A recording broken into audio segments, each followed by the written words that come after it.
We're living in unprecedented times where confusion loomed all over life, where tomorrow seemed to be so dark and hopeless.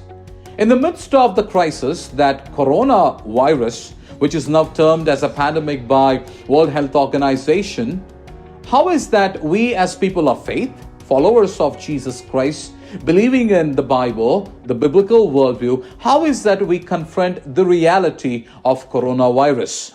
Now, many people would believe that coronavirus actually brought a health crisis, but in reality, it brought a mental health crisis and also an economic crisis. The implications of coronavirus is associated with all of life, sociological, psychological, ecological, and in fact, for a few in spiritual aspects as well. I want to shed some light into the context with 4 F's. The first F is fear. Now, we need to confront fear.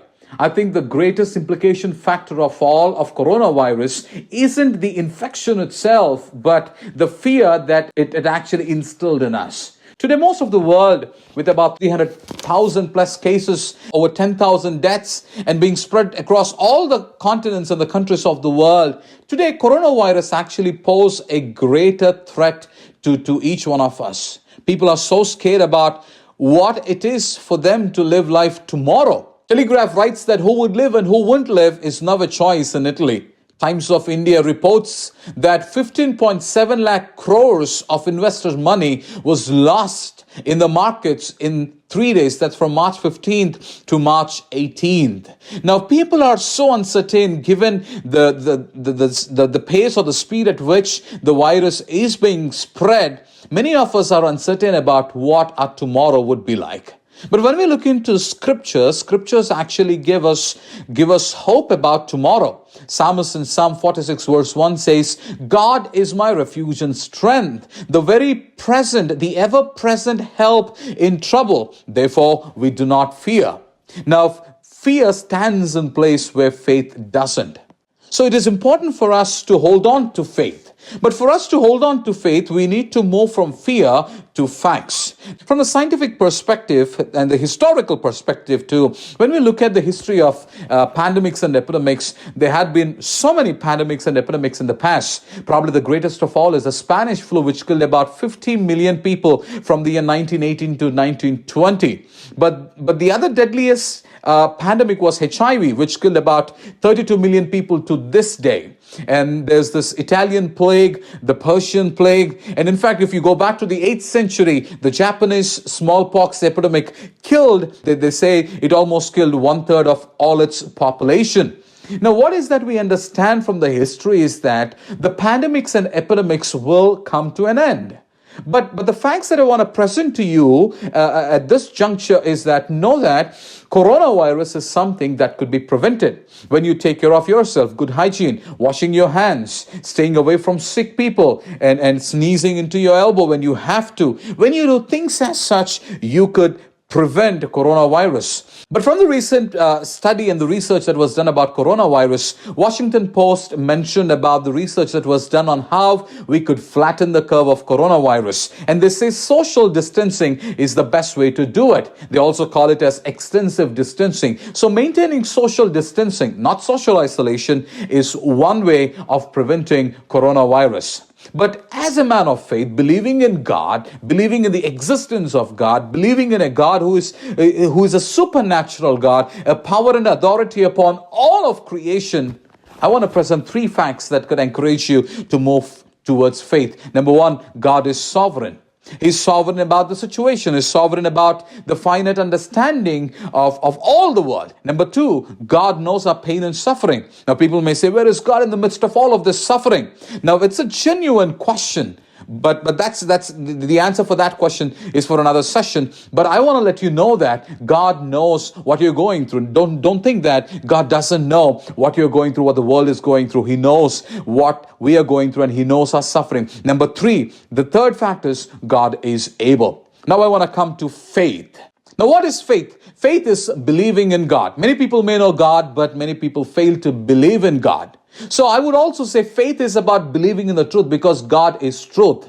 Now the truth is that God is sovereign, God knows what is happening with us, and God is able. And when you say, I have faith and I confront the reality of coronavirus with faith, you are actually putting your trust and belief in the truth that God can turn things around.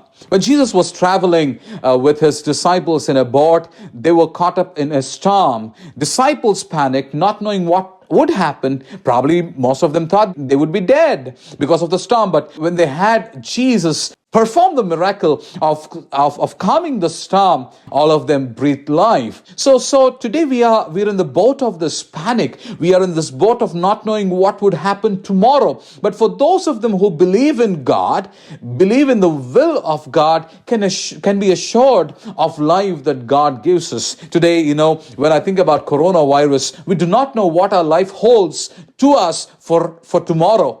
And I could also say tomorrow doesn't know what it holds for our life today. But when we come to God and believe in the truth that He is able, He's a supernatural God, He can turn things around. And then I want to come to the final F, the fourth F, fear to fact, and fact to faith, and our faith to freedom.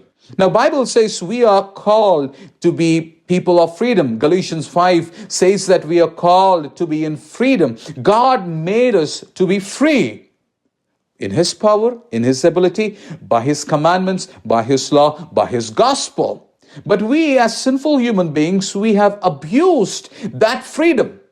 And that brought us death. Today, the reason why most of us fear coronavirus is because it is deadly.